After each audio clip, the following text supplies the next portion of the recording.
हर किस्म के रूहानी जिस्मानी मसाइल और वज़ाइफ के लिए पीर इकबाल कुरैशी चैनल को सब्सक्राइब करें।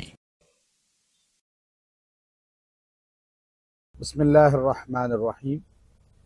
हम इस वक्त बतहा कुरैश मक्का मुकरमा में मौजूद हैं और ये आपको जो दामन में पहाड़ नज़र आ रहा है, ये बतहा कुरैश का आगाज़ है। यहाँ से ये वो जगह है जहाँ सरकार दो आलम सल्लल्लाहु अलैहि वसल्लम ने कुरैश मक्का को उनकी ऑफ़र के जवाब में तौहीद का और रिसालत का और अपने मिशन का ऐसा जुमला कहा था जो क़यामत की सुबह तक ग़ुलामान मुस्तफ़ा सल्लल्लाहु अलैहि वसल्लम के लिए मशाल राह बन गया कि यहाँ पर सरदारान कुरैश जो मक्का के बड़े बड़े सरदार थे, उतबा, शैबा और इसी तरह जो है अबू सुफियान और इसी तरह जो है उमैया बिन खल्फ और दीगर लोग, वो यहाँ पर जो है टोलियाँ बना के बैठे हुए थे।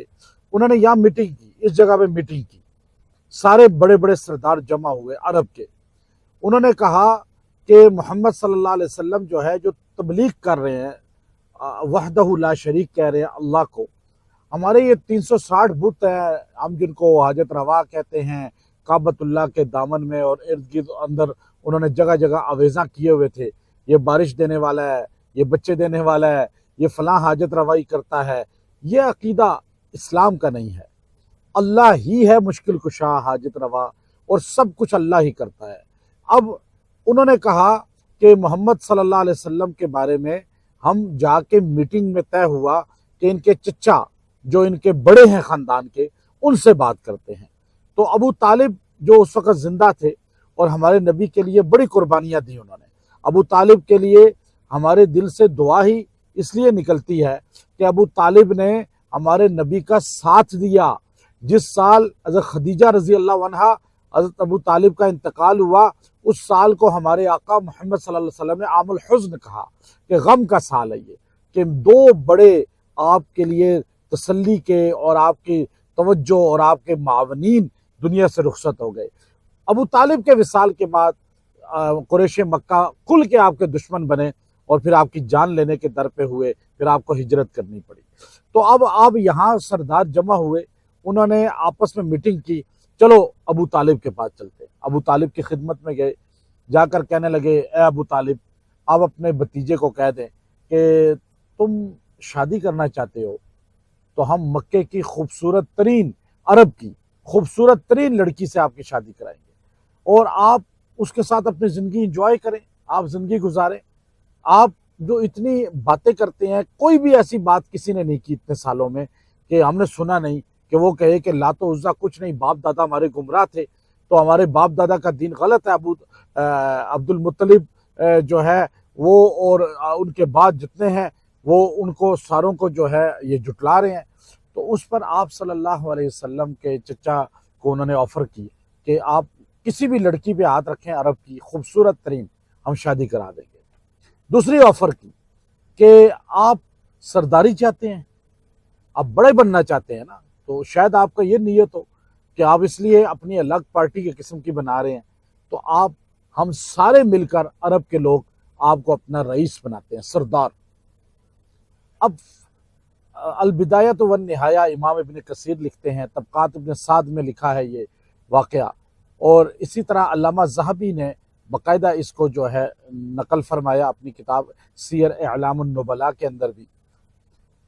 अब तीसरी ऑफ़र की कि अगर आप पैसा चाहते हैं, दौलत चाहते हैं, अरब की जितने सोना है, चांदी है और दौलत है, वो हम आपके कदमों में निछावर कर देते हैं।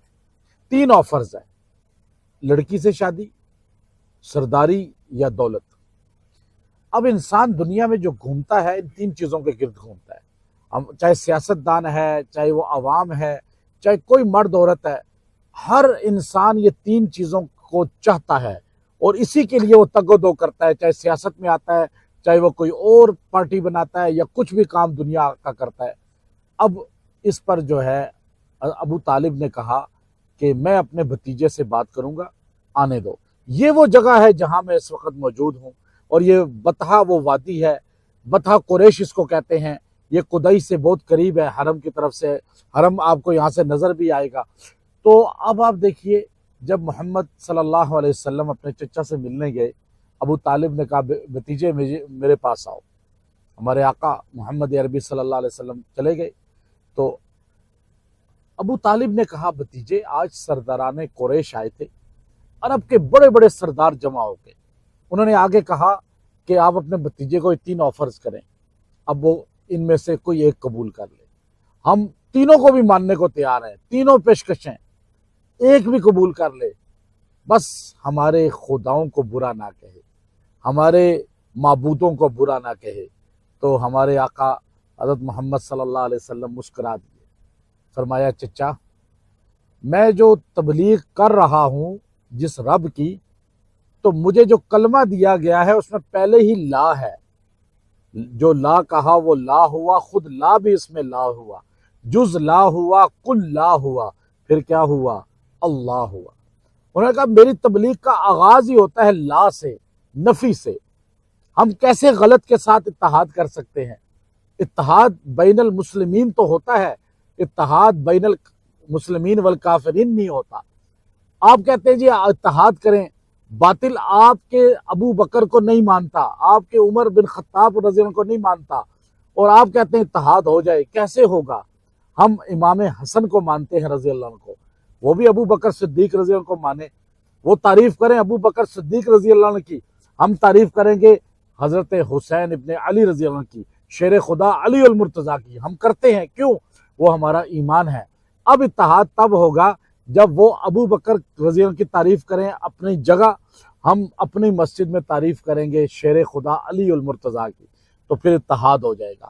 لیکن آپ کہیں کہ وہ ابو بکر صدیق کو مانتا ہی نہیں، لیکن آپ خالی اس کو مانیں جو وہ نہیں مانتا، تو یہ اتحاد نہیں ہے۔ ہمارے آقا نے کہا لا کلمے میں ہے، پہلے مجھے کلمہ جو دیا گیا اللہ نے اس میں ہے لا الہ، کوئی معبود نہیں، الہ نہیں، حاجت روا نہیں، مشکل کشا نہیں۔ میں نے پہلے کہا یہ لات کچھ نہیں، منات کچھ نہیں، یہ بت کچھ نہیں، یہ زندہ مردہ کچھ نہیں، الا اللہ، پھر اللہ کا ہے، مگر کیا ہے؟ اللہ۔ معبود کون ہے؟ اللہ۔ حاجت روا کون ہے؟ اللہ۔ یہ میری تبلیغ ہے۔ پھر آپ نے فرمایا، آپ صلی اللہ علیہ وسلم نے فرمایا میرے چچا اگر، آپ علیہ السلام نے فرمایا میرے چچا اگر وہ میرے رائٹ ہینڈ پہ، سیدھے ہاتھ پہ سورج رکھ دیں اور لیفٹ ہینڈ پہ میرے چاند کو لا کے رکھ دیں، جو وہ کر نہیں سکتے، ناممکن ہے کہ سورج چاند زمین پہ لے آئیں، وہ سورج چاند اگر میرے لیفٹ رائٹ ہینڈ پہ رکھ دیں، پھر مجھے کہیں کہ اب مان جاؤ اللہ کے علاوہ کسی کو حاجت روا سمجھو، اللہ کی توحید چھوڑ دو، میں پھر بھی نہیں چھوڑوں گا۔ یعنی ناممکن کام بھی وہ کر دیں پھر بھی نہیں، میں اللہ کے علاوہ کسی کو سجدہ کروں گا۔ آج ہم جب کسی سے تھوڑا سا شعبدہ دیکھتے ہیں، کسی کو تھوڑا سا جو ہے کوئی تلسم کرتا ہوا دیکھتے ہیں، تو ہم اس کو عقیدت میں گر جاتے ہیں۔ نہیں، چاہے کوئی اڑتا ہوا نظر آئے، اللہ کا توحید کا منکر ہے، نبی کی رسالت کا منکر ہے، ہم اسے ولی نہیں مانیں گے۔ ہم توحید پر بغیر دلیل کے قائم ہیں، بغیر حجت کے۔ تو یہ وہ وادی بطحا ہے، یہاں ہم نے یہ میسج لیا اور آپ کو دیا، حدیث کا میسج ہے، یہ وہ جگہ ہے، اس میسج کو آپ آگے عام کریں، چاہے حالات کیسے بھی ہوں۔ اللہ کی توحید کو نہیں چھوڑنا، نبی کی غلامی کو نہیں چھوڑنا، صحابہ کی زندگی کو نہیں چھوڑنا، اہل بیت کی غلامی کو نہیں چھوڑنا۔ اہل بیت سارے صحابہ سارے ہمارے ہیں، یہی عقیدہ ہے وادی بطحا کا۔ نبی کے جو غلام ہیں وہ ہمارے امام ہیں، ہم نبی کے غلاموں کے بھی غلام ہیں۔ وآخر دعوانا الحمدللہ رب العالمین۔